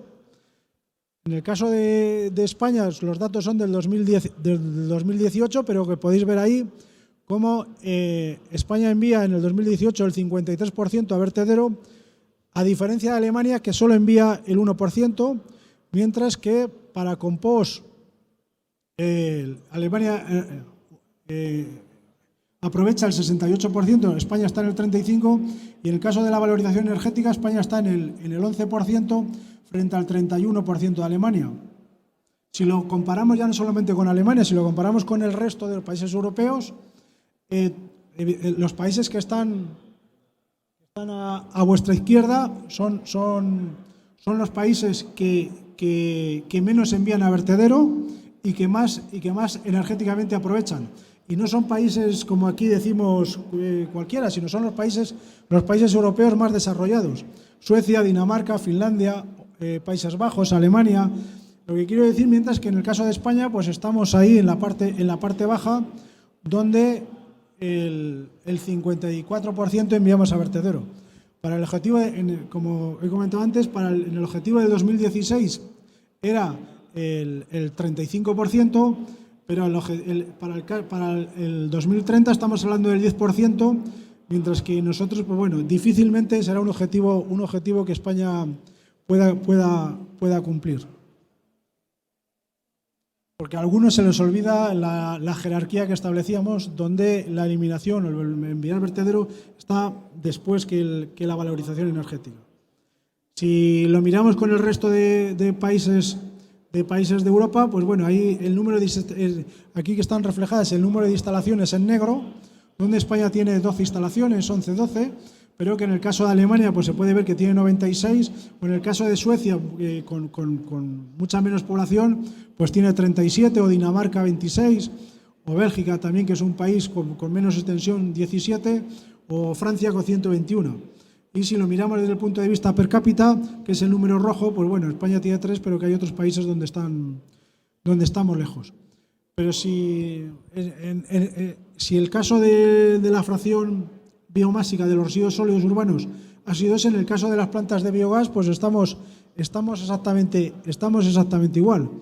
En la izquierda, España tiene 204 instalaciones, mientras que en Europa se hablan de más de 19.000 plantas de biogás, para que veáis la contribución de España en este porcentaje. Es verdad que Alemania contribuye con más de 10.000 instalaciones y Italia con 1.600, pero volvemos a hablar de lo mismo. Los países que más instalaciones de biogás tienen son Alemania, Italia, Francia, Suiza, Reino Unido. En el caso de España, las 205 instalaciones pues, se dividen en 30 procedentes de vertederos, 80 principalmente de las estaciones de depuración de aguas residuales, 44 de la industria agroalimentaria y 51 de industriales. Es verdad que algunas de ellas son de plantas de autoconsumo.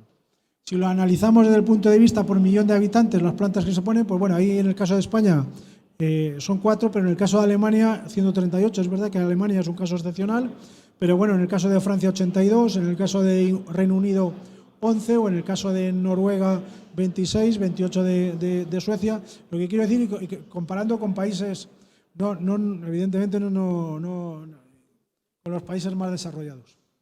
¿Cuáles son las principales causas de estas? Pues evidentemente son la ausencia de incentivos al biogás y al biometano, aunque esperemos que con el auge de estos 2 últimos años con el biometano la situación cambie. La pérdida de confianza de seguridad jurídica, debido a que en España pues ha habido alguna norma y el impuesto a la producción de la energía, el impuesto al autoconsumo. En el caso de las plantas de biometano, pues hablamos de lo mismo. En España ahora hay 2 plantas de biometano. Había una que era de una planta de tratamientos de residuos de Madrid, Valdemín Gómez. Ahora hay 2, otra en el sur de Madrid, en Getafe, pero que si lo comparamos con el resto de Europa, pues ahí está. El número de plantas de biometano en Europa ha crecido un 51% en los 2 años, que ha pasado de 483 a 729. En el caso de España es verdad que hemos duplicado el 100%, pero de 1 a 2 tampoco es que sea un porcentaje muy significativo. Y es verdad que la mayoría están concentradas en Alemania, Francia y Reino Unido. España se estima que podría cubrir un 6 o un 10% de la demanda de gas y que el gas renovable podría satisfacer hasta el 10% del gas natural en la Unión Europea, que somos deficitarios totalmente. Y finalmente, pues no he puesto la fuente a lo largo de la presentación, pero sí quería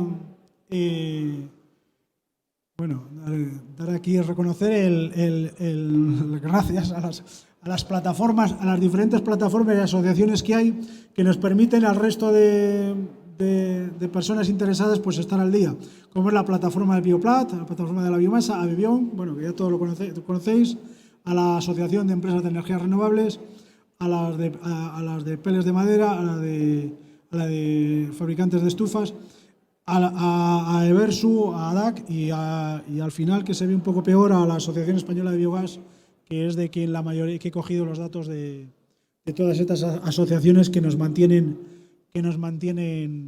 al día. Y por mi parte, pues eso es todo.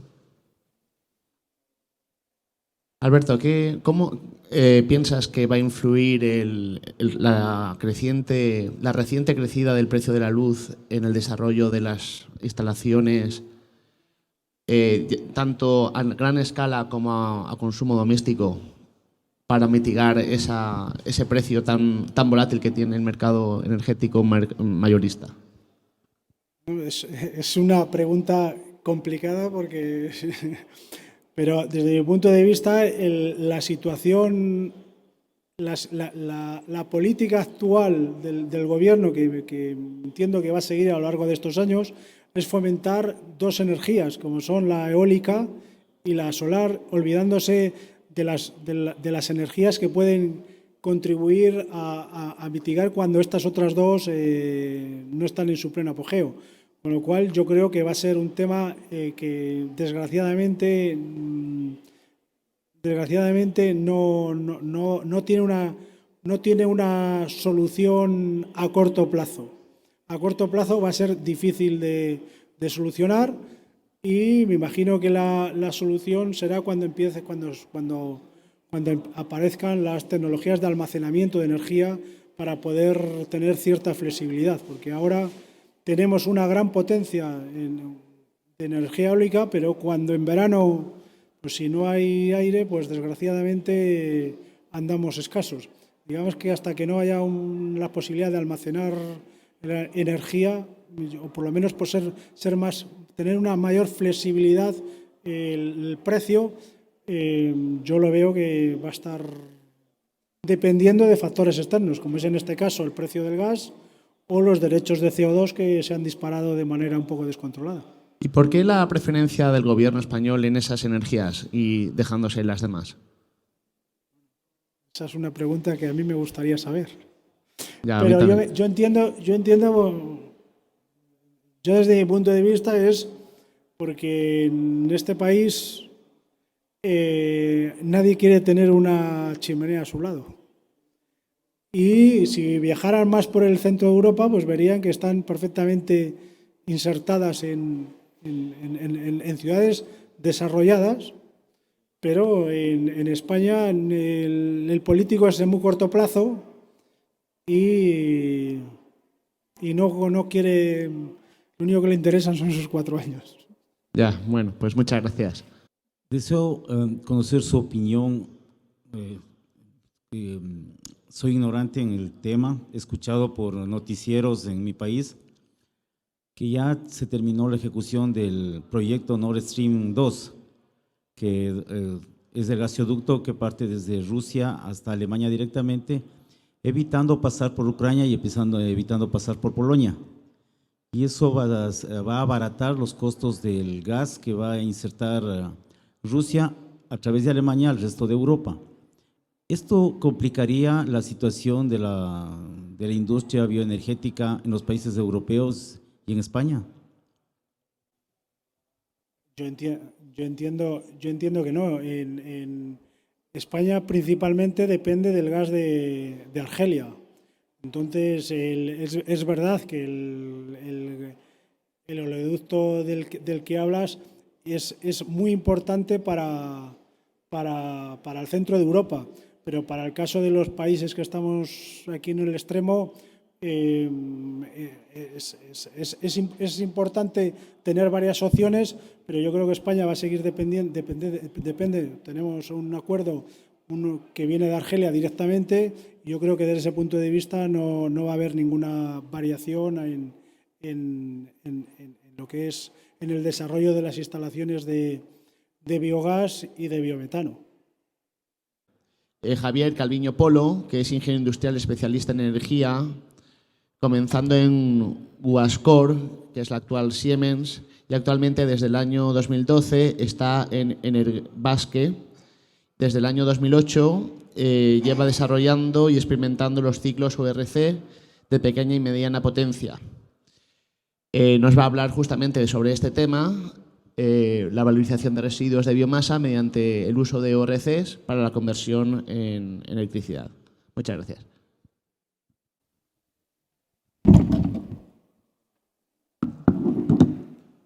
Bueno, buenas tardes a todos, buenos días para los que nos estáis viendo desde Latinoamérica, al otro lado del charco. Gracias, Borja, por la presentación, gracias a la red, a CITEC y a la red Revivir por darme la oportunidad de explicar un poco pues, lo que hacemos en...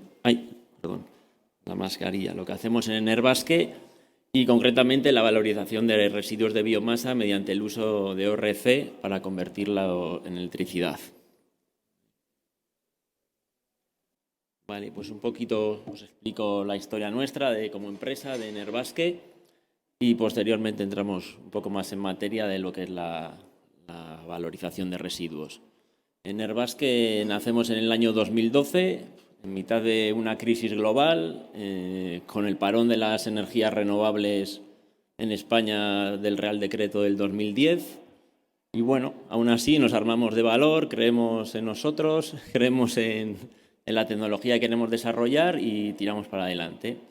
Nacemos con una filosofía de empresa productiva, focalizados en el sector de la energía y con el objetivo de desarrollar y fabricar un producto que diese solución a un problema bastante conocido, como es el tema del calor residual, y poderlo valorizar, porque al final el 50% de la energía primaria que se consume a lo largo del mundo se desperdicia en forma de calor, con lo cual si podemos valorizar una pequeña parte de ese 50%, pues estaremos resolviendo una pequeña parte el problema, ¿no? Entonces, bueno, un poco nosotros venimos de Huascor. Huascor es una empresa que se dedicaba a la fabricación de motores de combustión interna y ahí es donde tenemos la primera experiencia con ciclos ORC en el año 2007-2008 más o menos, donde nos encargan en el departamento de I+D pues, aumentar la eficiencia del motor de alguna manera y una de las formas que vemos es mediante un ciclo ORC. Al final un motor tiene un rendimiento del 38, 40, 42% no más, con lo cual el 60% más o menos se está perdiendo en forma de calor. Si conseguimos sacar cierta energía de ese calor, podremos aumentar la eficiencia final del motor. Bueno, finalmente Wascor al final es adquirida por Dresser-Rand, por Siemens, todas esas líneas de I+D pues se dejan un poco aparcadas y nosotros decidimos continuar el camino y seguir con los ciclos Rankine orgánicos. Ay, perdón. Pues con esto llegamos a fabricar y a desarrollar esta tecnología que nosotros hemos llamado Heat Recovery Units, que se trata de una tecnología ORC que va desde rangos de potencias pequeñas, 5 kilovatios he puesto ahí, muchas veces es menos, 2, 3 kilovatios, hasta 100 kilovatios. Podríamos hacer algo un poco mayor, pero en principio hasta 100 kilovatios. Ahí veis un poco la foto de una máquina, cómo sería, está en concretos de 30 kilovatios y está marinizada, por eso tiene esos intercambiadores tubulares para facilitar la limpieza, pero si fuese para una aplicación terrestre, pues pondríamos intercambiadores de placas y lo haríamos una máquina bastante más compacta. A ver, un poco, aquí os quería presentar un poco y explicar cómo funciona un ciclo Rankine orgánico, que no deja de ser un ciclo Rankine como el de un ciclo Rankine de vapor, que al final tiene dentro un refrigerante que permite que se evapore a una baja temperatura respecto al vapor de agua. En vez de utilizar 300, 400, 500 grados, pues desde 80 a 85 grados podemos estar vaporizando. Entonces empezamos un poco por la bomba de refrigerante. Con esa bomba de refrigerante cogemos líquido de refrigerante que está a temperatura ambiente y presión más o menos de 1 o 2 bares absolutos. Lo bombeamos y tenemos un líquido presurizado. Y en el evaporador lo que hacemos es recuperar la energía térmica para generar vapor. Con temperaturas, ya, como he dicho antes, de 80 a 85 grados podemos generar ya ese vapor. Y ese vapor presurizado lo metemos al expansor, que luego os hablaré un poquito de él, pero es el core de nuestra máquina, ¿no? Es el núcleo y lo que nosotros hemos desarrollado. En ese expansor generamos trabajo mecánico que acoplamos a un generador eléctrico y generamos electricidad. Y después con el vapor expandido, como lo tenemos que volver a bombear, pues necesitamos primero condensarlo para transformarlo en líquido y seguir de nuevo el ciclo. Una máquina de estas, al final, pues sigue la ley de Carnot, ¿no? El rendimiento pues es 1 menos la temperatura del foco frío entre la temperatura del foco caliente y o sea, el rendimiento que podemos sacar nos lo va a dar esas temperaturas. Los rendimientos son bajitos, por ejemplo, para 90 grados de temperatura de foco caliente y para una temperatura ambiente de 20-25 grados, pues podemos estar rondando eficiencias teóricas con Carnot del 14, 15, 16%. A escala real, cuando pasamos esto con todas las ineficiencias que puede haber, pues tenemos que dividirlo entre 2 y nos quedamos con eficiencias del 7, del 8%. Que bueno, que puede parecer poco, pero al final estamos recuperando calor residual que se estaba tirando y lo estamos valorizando y generando electricidad en este caso. Con lo cual, bueno, es bastante. Lo que os comentaba un poco, la tecnología nuestra, lo que tenemos como expansor es un compresor de tornillo, un 20 screw expander, que lo hemos modificado, o sea, esto era originariamente un compresor de aire, tecnología de compresión de aire, y lo que hemos hecho es cambiarle ciertas cosas y romper unos cuantos hasta llegar a la solución de tener un expansor, o sea, es un compresor que está funcionando al revés. Frente a las turbinas tiene una serie de ventajas, para empezar que es más barato, mucho más barato, tiene gran fiabilidad y durabilidad, un bajo coste de mantenimiento y sobre todo tenemos la capacidad de expandir en fase líquida, cosa que las turbinas no pueden. Entonces, de cara a la regulación y el control de la máquina es mucho más fácil porque no importa que en el vapor tengamos algo de líquido, no va a haber ningún problema. Y esto es un poco lo que nos diferencia a Enervasque de la competencia. Bueno, las principales aplicaciones de la tecnología ORC pues, son los procesos industriales, que todos conocéis, las chimeneas que están echando humo y calor, desprendiendo un montón de humo y de calor. hornos en procesos industriales o en los circuitos que se refrigeran mediante circuitos de refrigeración de agua. Tenemos la geotermia, que por ejemplo aquí en el noroeste de España, pues zonas como Galicia, concretamente la provincia de Orense, tenemos manantiales que salen a 80-85 grados y que se podrían aprovechar esas aguas para generar electricidad. En Latinoamérica igualmente, pues en la zona del Pacífico, Colombia, Chile, toda la cordillera andina, tenemos un montón de manantiales que superan incluso los 90 grados, hay de 100, 150, 200 grados, se podría aprovechar la geotermia. En Japón hay un montón de geotermia. Luego una aplicación muy especial es la aplicación marina. En un barco, en los barcos se está generando electricidad en base a un motor de combustión interna y con diésel. El diésel cada vez es más caro y el precio del megavatio hora generado en el barco es muy alto y cada vez más alto. Hay un motor de combustión interna, como hemos dicho antes, el 50 al 60% de la energía se está perdiendo en forma de calor. Si ponemos un ORC estamos aumentando mucho la eficiencia, o estamos aumentando en un 7% la eficiencia de la máquina, del motor de combustión, y con lo cual estamos ahorrando en cada marea bastante combustible diésel. Además, en un barco tenemos la suerte que tenemos debajo el condensador ideal, que bueno, el mar, que siempre está a una temperatura más o menos constante, pues puede variar entre 5 grados y 30 grados en otros lados, pero no necesitamos ni una torre de refrigeración, ni un aero, ni nada. Simplemente cogemos agua del mar y la pasamos por el condensador. En el tema de grupos electrógenos, lo mismo. Un grupo electrógeno al final en tierra es parecido a un barco, mucho más sencillo porque la instalación ya no es marina.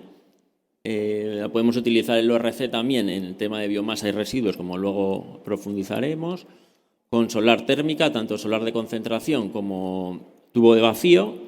Y otra aplicación que estamos ahora trabajando en ella y que ya hemos construido una máquina de 30 kilovatios es las plantas de regasificación. Aquí tenemos en España plantas de 7-8 plantas de regasificación, en las que vienen los buques metaneros con gas licuado a 160 grados y se descarga ahí todo ese gas licuado y hay que evaporarlo para meterlo a la red de gas de los gasoductos de España. Entonces se utiliza agua de mar en unos intercambiadores tremendamente grandes y sin más, se está enfriando el agua de mar para evaporar ese gas natural. Ahí tenemos una diferencia de temperaturas entre 160 o menos 160 grados, perdón, y 20 grados, que podemos aplicar un ciclo Rankine. Claro que tenemos que modificarlo para trabajar en condiciones de frío, de mucho frío, pero bueno, hemos construido una máquina y esperamos ponerla en marcha ahora en Huelva, pues en breve. Y en cuanto a la valorización ya de residuos de biomasa, bueno, lo que hemos identificado nosotros como residuos de biomasa son los subproductos de la industria alimentaria, de cáscaras de almendra, avellana, hueso de aceituna, los restos de podas, de montes, de frutales, sarmientos, incluso paja. Y otra fuente importante que consideramos es los residuos de las fábricas de mecanizado de madera. Y al final esos residuos muchas veces no los valorizan y simplemente llaman a un gestor y le supone un gasto para deshacerse de ellos. Y bueno, ¿y cómo lo hacemos con el ciclo Rankine? Pues ahí tenéis un poquito el esquema. El primero de los esquemas, el de la izquierda, es lo más simple. Vamos a generar solo electricidad. Para ello ponemos una caldera de biomasa en la que combustionamos ese residuo, generamos agua caliente y esa agua caliente nos la llevamos al ciclo Rankine. Y después en el condensador tendremos que instalar un sistema de refrigeración para tener el foco frío y con eso generamos electricidad. Esto es la forma más sencilla, pero lo suyo es aumentar la eficiencia, como veis en el segundo esquema a la derecha, utilizando el calor del condensador también, el calor a baja temperatura, porque entonces conseguimos eficiencias, en vez del 7, del 8%, pues podemos llegar hasta al 95% o casi el 100% prácticamente. Entonces todo el calor que generamos con la biomasa lo combustionamos en la caldera, ese calor lo llevamos al evaporador y en el condensador tenemos que refrigerarlo y para ello podemos utilizar agua caliente sanitaria, por ejemplo, para precalentar esa agua caliente sanitaria que nos puede venir a 15 grados, la precalentamos hasta 23 o 24 grados, luego ya la calentaremos hasta los 50 o 60 que necesitamos. O puede ser, por ejemplo, una piscina. Las piscinas están a 27, las piscinas climatizadas 27, 28 grados. Podemos utilizar todo ese agua de la piscina para refrigerar nuestro condensador. Y de esta manera estamos utilizando todo el calor de la caldera, tanto para producir electricidad como para generar calor. Estas son 3 instalaciones que hemos cogido como referencia. La primera a la izquierda es una instalación en un centro de mecanizado de madera que bueno, pues tenían ese residuo de biomasa inicialmente y llamaban a un gestor autorizado para llevárselo, con lo cual le suponía un coste.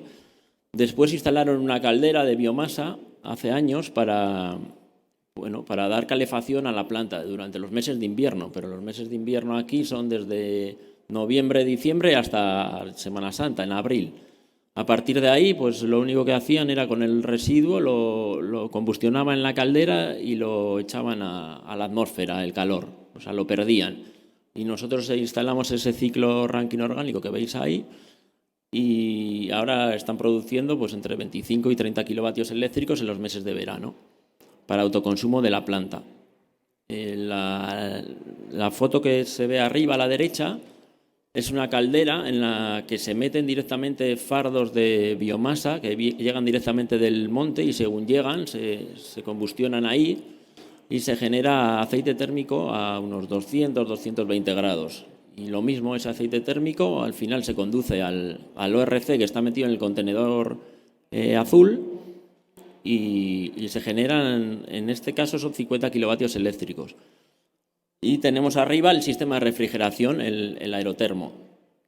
Y luego abajo se trata de una instalación experimental pequeñita de 4 kilovatios eléctricos, que está en Vigo, en el que se han hecho pruebas con diferentes pellets de restos de poda, se han combustionado en esa caldera que veis ahí y lo mismo se genera electricidad con la máquina. Y en el condensador lo que se hace es se refrigera con un aerotermo, pero que en este caso ese aerotermo está simulando un suelo radiante, con lo cual en una aplicación convencional pues podríamos tener ese residuo peletizado, meterlo a una caldera y generar electricidad y a la vez dar calefacción a una vivienda o a un pabellón a través del suelo radiante, con una eficiencia pues cercana al 100%. Y por último, pues un poco lo que importa muchas veces a nivel de industria, que es el análisis de la rentabilidad. He puesto ahí un caso base de 30 kilovatios eléctricos, de una máquina de 30 kilovatios eléctricos, lo que costaría toda la inversión, más o menos en la caldera tendremos unos 40.000 euros, el sistema ORC cerca de 60.000, el sistema de refrigeración 15.000 y los auxiliares y el montaje 7.300 euros. En total 120.000 euros que vamos a invertir en el sistema, que funcionará durante 8.000 horas con una energía generada de 240 megavatios hora, pero a lo cual hay que restarle el autoconsumo, porque al final para mover las bombas de agua, de refrigerante, los ventiladores de los aeros, pues vamos a tener un autoconsumo de 1/3. Así que tendremos una producción neta de 160 megavatios hora y un coste de mantenimiento anual de 1.300 euros. Y en la tablita de abajo podéis ver, en función del precio de la electricidad, de los euros el mega, entre 100, 120 o 140, pues vamos a generar unos ahorros entre 14.000 y 21.000 euros y un retorno de la inversión de 8 años, entre 8 años y 5,7 años.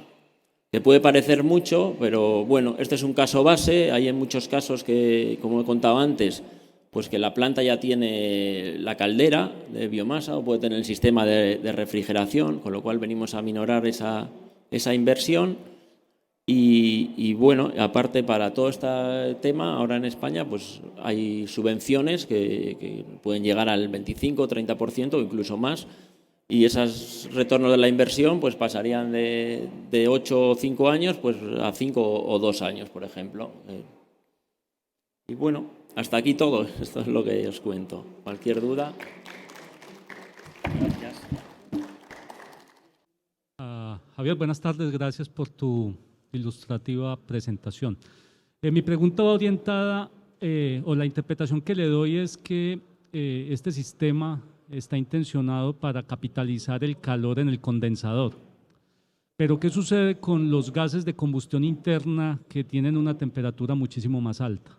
No sé si se oye. Ah, sí.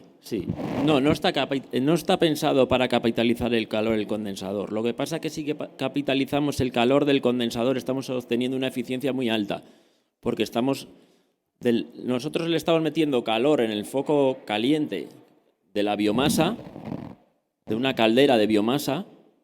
Estamos transformando toda la energía de la biomasa o el rendimiento que tenga la caldera, que andará por el 87 o el 90%. Toda la energía que entra en la biomasa se transforma en energía en el agua a 90 grados, o a 95 o a 100 grados.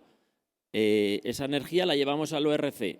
En el ORC vamos a sacar un 7% de rendimiento eléctrico, un 8%. Eso significa que con 300 kilovatios térmicos de biomasa podemos conseguir generar unos 20 o 25 kilovatios eléctricos. Y el resto de kilovatios térmicos se están desperdiciando en el condensador. ¿Qué pasa? Que si utilizamos ese calor del condensador en baja temperatura para calentar una piscina o para un sistema de agua caliente sanitaria o para un suelo radiante, realmente lo estamos aprovechando y estamos generando, alcanzando una eficiencia cercana al 100%. No sé si ha quedado un poco claro. Es decir, de toda la energía que tiene la biomasa, si no utilizamos el calor en el condensador, solo vamos a sacar un 7% de rendimiento eléctrico. Y vamos a generar, de los 300 kilovatios que tiene la biomasa, vamos a conseguir 20 kilovatios eléctricos. Y el resto lo tenemos que disipar en el condensador. Y lo tenemos que disipar con un aero y lo seguimos tirando a atmósfera, lo seguimos tirando a baja temperatura. En vez de a 90 o 95 grados, lo vamos a tirar a 35, a temperatura ambiente. Si ese calor, en vez de tirarlo, lo estamos aprovechando en una piscina o en un sistema de agua caliente sanitaria, ya no lo tiramos, ya lo utilizamos. Y estamos utilizando todo. Vale, ¿y cómo sería el escenario en el caso de la aplicación marina, en donde se utiliza el motor de combustión interna? Y lo segundo, si nos quisieras hablar un poco sobre el fluido de trabajo. Vale. Pues lo primero, la aplicación marina, al final hay un motor de combustión interna en el barco, tanto para, hay dos motores normalmente, uno para propulsión marina, para dar el trabajo mecánico en la hélice, para la propulsión del barco, y otro es para la generación de energía eléctrica a bordo. Son dos motores que funcionan a regímenes variables, es parecido a un coche. Ese motor tiene por un rendimiento del 35-40%, dependiendo un poco del régimen en el que esté, 42%, y el resto de la energía del combustible se está disipando en forma de gases de escape y en forma de los gases, del agua del circuito de refrigeración, de culatas, del oil cooler, del intercooler y de los demás elementos del motor. Y eso va a un radiador normalmente que se evacúa a atmósfera. Si utilizamos todo ese calor y lo llevamos a un ORC, podemos sacar un 7% de eficiencia a ese calor. Es decir, si metemos 400 o 500 kilovatios, de 500 kilovatios vamos a sacar un 7% de eficiencia. Vamos a generar 10, 15 kilovatios eléctricos en el barco. Con lo cual estamos reduciendo el consumo de diésel dentro del barco. Y encima tenemos en el condensador tenemos agua de mar para meterle directamente. No tenemos que montar un sistema de refrigeración con un aero o con una torre. Ya tenemos el agua de mar que se la hacemos pasar por el condensador. Con lo cual es una aplicación bastante buena, porque encima en los barcos estamos generando electricidad en base a diésel, no es en base a gas, que puede ser más barato, o otros combustibles. Es en base a diésel, que cada vez es más caro. ¿Qué pasa en los barcos? Pues que al final los barcos tienen mucha tecnología, pero tienen mucha tecnología en el puente de mando. Llevan el radar, el sonar, el GPS y las radios, y yo no sé cuánta tecnología llevan ahí de última puntera. Pero en la sala de máquinas no quieren que les toques nada y quieren utilizar cosas sencillas, fáciles y no andar enredando demasiado. Porque claro, quedarte sin motor allá en alta mar como que no le gusta a nadie, volver remolcado. Entonces es complicado entrar en ese mundo, es un mundo muy reacio a la innovación en el sistema de propulsión o de generación eléctrica. Y hay experiencias en el mundo, pero poquitas. Hay alguna en Suecia, en Japón, en barcos experimentales, navieros, que se han metido sistemas de estos. Y bueno, y luego también en las salas de máquinas de los barcos, pues los espacios son muy exiguos, son, bueno, difícil de implementar estos sistemas. Nosotros sí que, nuestro sistema se puede desagregar y poner el condensador en un lado, el evaporador en otro, el expansor en otro, pero aún así, pues el espacio es pequeño y es difícil de implementar ahí un sistema de estos. Tiene bastante coste y bueno, los armadores son reacios de momento. Llegará el momento en que todos los barcos llevarán de serie un sistema de esto, estoy seguro. Pero bueno, poco a poco. Y la segunda pregunta, perdona, ¿cuál?